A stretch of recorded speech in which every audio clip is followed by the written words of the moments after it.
And another good afternoon. Welcome to AM 1410 WRMN. Another Wednesday afternoon. Boy, I do love my Wednesdays around here, especially in the downtown Elgin area.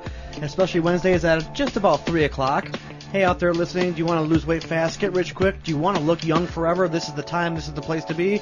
Welcome to the Laura Dion-Jones Show. We have a special show today. Laura, happy anniversary. Thank you. 2 years. Can you believe it? No, I can't believe it. It's like 2 weeks ago, It's seems. like yesterday. Well, Yeah. actually, it'll be November 18th, which is Friday, but this is our 105th show. And how am I today? Grateful to be healthy and alive, dazed and confused, anxious and nervous, because I have two real high-profile professionals on the show today, and my palms are sweaty. Good. Now, pinch me because I think I'm dreaming, but did you or did you not offer everybody here at this radio station a whole lot of carbohydrates today? I am guilty as charged, Uh-huh. and it was a special dispensation from the Pope. Reduced carbs. I had him, you know how they have kosher bakeries? Well, this is a special reduced carb place. And the cake is a tres leches cake from El Chicanito Bakery in Butera Plaza, and they have the most fabulous, do they not? No, it was delicious. You're I know, kidding me. I know. It's only because it's such a special day. It's my second anniversary, and far be it from me, the carb Nazi, to come here with an entire box of carbohydrate in the form of. But was it not good? It was delicious. In fact, when I first saw the box, I knew it was from you. But the first thing I thought of was a bunch of Slim Jims packed together with cheese sticks. Oh, Well you're done, kidding right? me. Isn't that what you had, similar to the first Yeah, year Julie, anniversary? no, on my 40th show or 50th show, Yeah. Julie Belanger, Uh-huh. she made me that birthday cake. She made me a layer cake, but out of cheese sticks, so it looked like little sticks of dynamite. It was and she good. said, here's a cheesecake for you. Now, can you believe that? That was well done. Yes, it was. Do you have any junk food true confessions to spill this week? Bag of potato chips with ranch dip. Yes, I do. How big of a bag of potato chips? It was not one of those She huge asked. bags, not one of those family pack, but it was a good size. Okay. And it took me 3 days to eat them, not just one sitting. Oh, that's good. Better than Yeah. the cheese ball episode. And I bought a whole bunch of celery sticks too. Washes his carbohydrates down with celery stick and protein Well, cheese. the fiber helps me. Can you see fiber and protein, and so how can we yell at him? It's balanced. Balanced, yes. Fiber, I'm going to protein, balance you. carbohydrates, and a little bit of fat. That all went well. Yes. Tell me, how's your walking? How was what walking? Oh, that's what I was afraid of. I got my walking shoes on. Yeah, that's a step. Yeah, I walk to work every day. And how far is that? How many steps? Count the steps. I'll count the steps next week. A block? No, it's farther than a block. Well, count the steps. It's not quite a mile. Okay, hey, you know what? You two guys are sports aficionados, and you probably are too. Our guests here, who I'll introduce in a second. He's but from Lake Park High School, yes. What do y'all think about Penn State taking Joe Pa's name off the championship trophy? Do you not think that was one step beyond? The story's still to be completed, so it was a safe thing to do in the current atmosphere. How about I that? feel so bad for him. What could he have done? Gone to the police? Is that the bottom line? I would hope so. Yeah, What yeah, would you you got have learned minds here. We'll talk about that later, but certainly, yeah, in 2002 or in 1998 or somewhere along the lines. That kind of broke my heart. But if that one assistant coach went to the police, and that just comes out later. Why didn't they do something with it there? That So one why kid- why keep it all on Paterno? Well, yeah, if something hadn't come from that point, it wouldn't have been as bad, I guess. I don't know, because he's the leading Leader of the figure. pack, eh? He's the legend. It's his empire. He rules, so that's the way it works. All right, I got Just like another Mike good here at the story to studio. tell you all about. Let's hear it. Did you hear the one about the dream of a lifetime? Nope. It starts out with a quote. He that can have patience can have what he will, by Benjamin Franklin. And it turns out there's a place in downtown Milwaukee called the National Cafe. And the owner put it up for sale for $100. You all didn't hear this story? No, your guest is stealing your material. He's writing down Ben Franklin. This is a future court quote. moment. Okay, so the owner of the National Cafe, he puts it up for sale for $100, and now comes along a 35-year-old unemployed chef named Nell Benton. And she had a dream since she was 7 years old, but like all things that appear too good to be true, there was a catch. She had to promise to keep the National Cafe as is. She had to keep the staff, keep the name, and buy local and stay organic. Isn't this a cool story? Yes. Nell wanted to do all these things anyway, and the original owner lost over $50,000 on the sale, but calls it a good business decision. And he is a millionaire. He's into software and computers, and he has his main office right down the street. He started the National Cafe. He wanted it as an economic anchor of the neighborhood. And he didn't want to lose the neighborhood. So that's why he put it up for sale for $1, because he wanted it to stay there. And here's this out-of-work chef, 35 years old, with this dream. Since she was 7 years old, she'd be writing menus doing the... Isn't that cool? Perfect fit. So out of nowhere, for a dreaming 7-year-old girl, the dream finally became a reality. Good story. That's very nice. And on that note, I'm very proud to announce that our special guests today are nationally known. How many letters in that? Nationally known. Is this a filibuster? What was that? No, this is Scrabble. Oh. This is political Scrabble. No. Nationally known jury selection expert, professional photographer, and fitness and nutrition expert, LaDonna Carlton, joins us. Someone's writing on my notes here. Bio's changing as we go. Boy, nothing throws you off. And handsome lad. At the same time. Please, no one write while she talks. Yeah. Wait till I tell you. Hang on to your hat. Okay, LaDonna Carlton joins us along with Dan Compton. You're so locally known, not nationally known like LaDonna, but locally known. Locally known Fox Valley attorney, and they're here for some spirited courtroom and, believe it or not, fitness talk. Here we go again. So stay right where you are and do not touch that radio dial, because in the studio with us today are Mike Hunziker, a great guy pal, loyal sidekick, and trusty board man, Jeff Myers, my wonderful co-host, and of course, what would our show be without our very favorite YouTube camera girl, none other than Valerie the Swan. If you've ever gone to YouTube to look at yourself when you turn that camera around, you should. You're wanted in 4 states. Already. So stick around, kids. We've got a whole lot of interesting talking lined up for you again today. You're listening to the Laura Dion-Jones Show on WRMN 1410 AM. And meanwhile, back at the WRMN Ranch. 2 things to remind you about. Of course, Dr. Claire Elias, she's somewhat regionally known, as you know, actually internationally at times, because she travels a lot. She's a dancer. She's the greatest chiropractic around. She is right there, 2001 Larkin Avenue on the west side of Elgin, 888-9988 with the 847 area code. And Diva, your posture, please. That is the work of Claire Elias there. For the jury to decide, right there. Perfect posture, is it not, YouTube? Yes, we're getting that yes from the camera. So that is Dr. Claire Elias, 2001 Larkin Avenue. A quick note, because I do believe the Diva will appear for this one. It is a wonderful Homes for the Holidays is upcoming on Saturday the 3rd. And this is going to be put on by, of course, the Nina group, the neighborhood group. You know all about those folks there, don't you, Diva? You do. Yes, Northeast I do. Neighborhood Association. That's Lori Faith and the Harrises and folks like that there.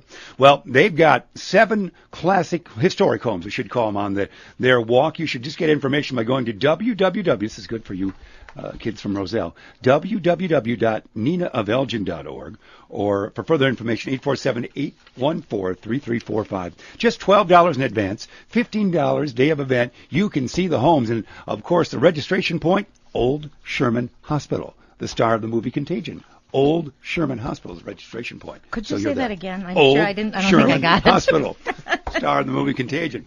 You know the rest. We'll see you guys right there. And we'd Diva? also like to think,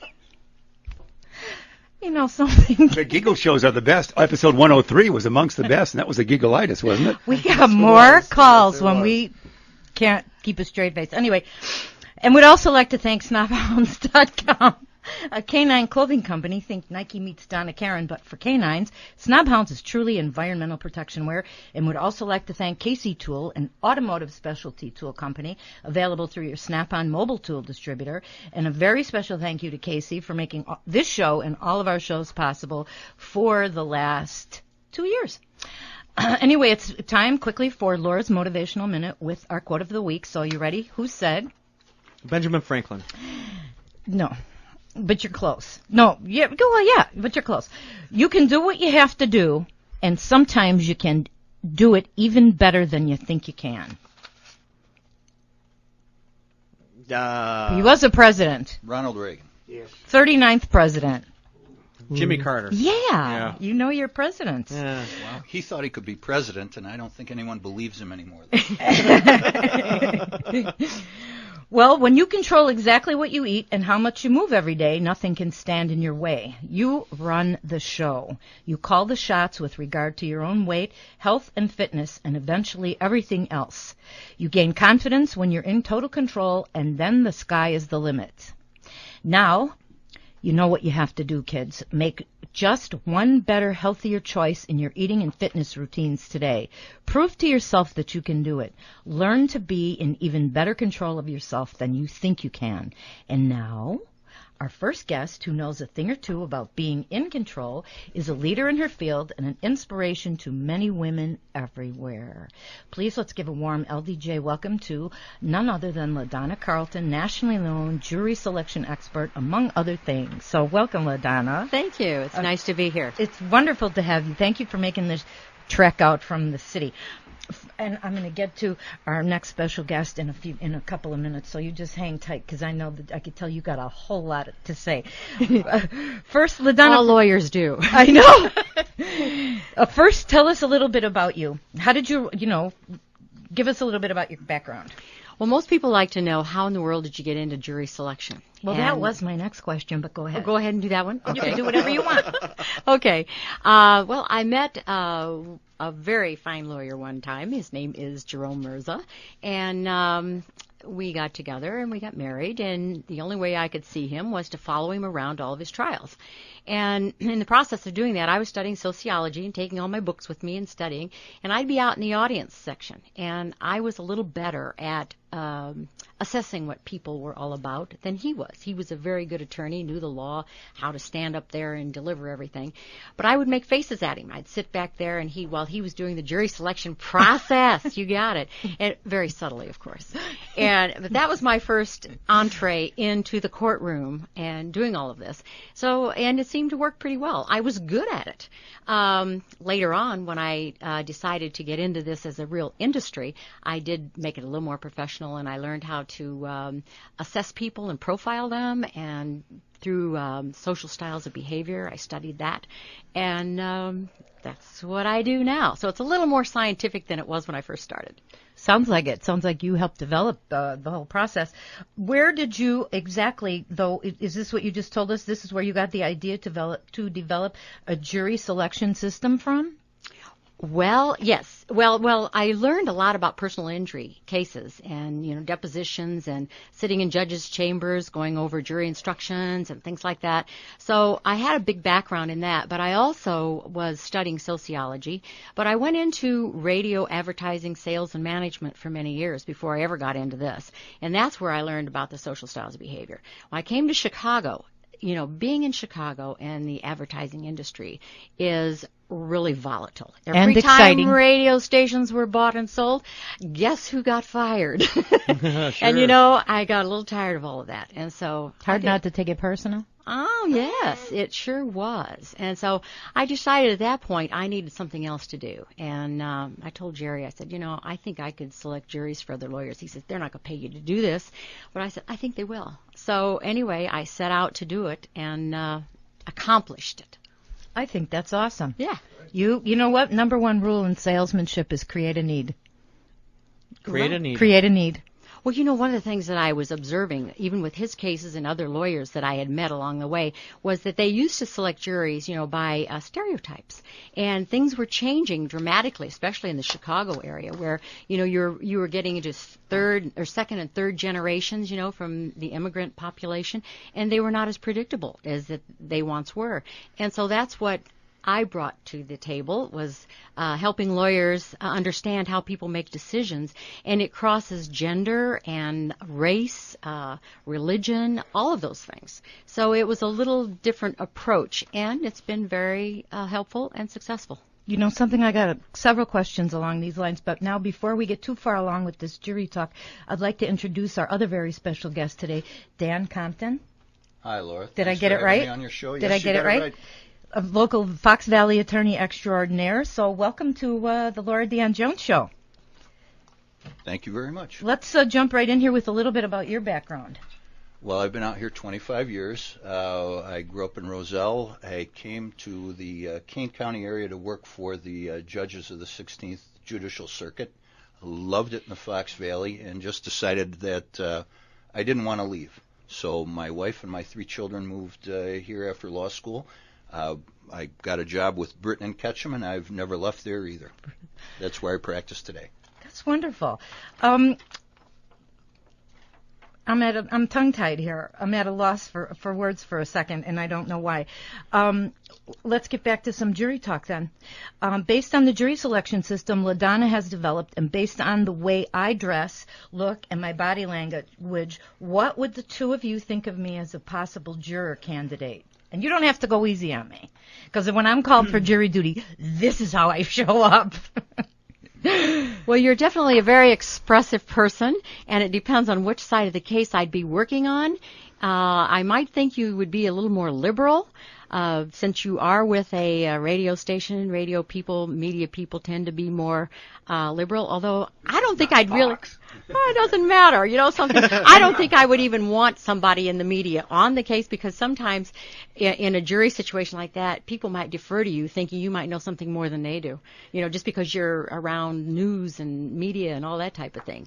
But, you know, if how would you know I'm on the media? How would you know I have a radio show? Is that something they would ask? Oh, absolutely. You'd have to disclose what your background is. And one of the questions I always ask is, or have the lawyers will ask, and while I sit there and build a profile, is, you know, tell us what you do on a daily basis. And it's not always the exact words that you use, but it's the way you say it that gives me some insight into your social style of behavior. I think we would, you would be asked a question, Laura. You would talk for 5 minutes. The lawyers would have to shut you up, and then you'd be on your way out the door as far as the defense is concerned. You said not to go easy on you. No, hey, he's talked to me on the phone. I mean, we've had shut up over there, clapping your hands. Okay.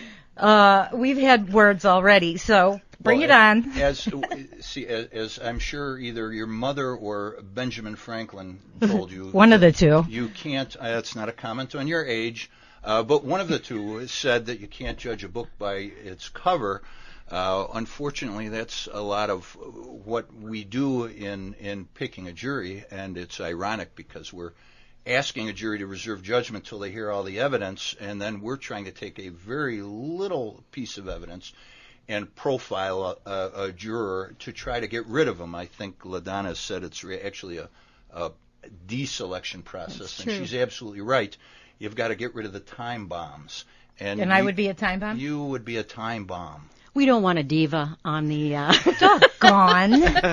Not on the jury pool. There's a time for a diva and a time for not. That's right. You know, That's right. Come on, in all fairness, I'm not always diva, am I? Well, you know something, you also might be a wild card, because you would come across very opinionated. I doubt Extremely. very much that you could sit there and be very quiet. Case closed. There you have it. You probably would not be on a jury. But you never know. If they run out of peremptories and there's no other way to get rid of you, that you might end up on one someday. Because so far I've been lucky.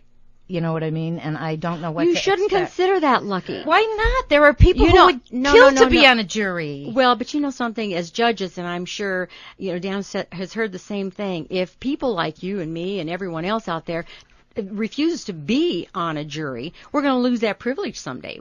Aren't we the only country in the world that has a jury trial for civil cases? We are the only country in the world with a jury trial for civil cases. England used to, and now no longer. Yeah.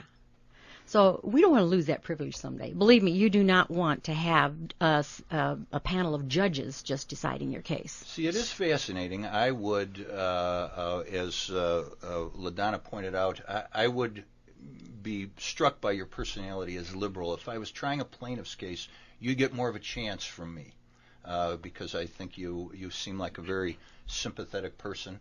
A plaintiff's attorney is looking for sympathetic people. Your background with the weight loss, the book, trying to help others, that's a person whose heart's going to go out to someone who claims to be injured. Again, totally supportive of someone. All other things being equal, as a plaintiff, I would want you on a jury. As a defense attorney, and I do mostly civil defense, you, as I say, would be on your way out the door. Because of my opinion? Well, strong opinions and like that? You appear to have strong opinions, and you appear to be sympathetic. And if you're a defense attorney, you don't want that person swaying the jury.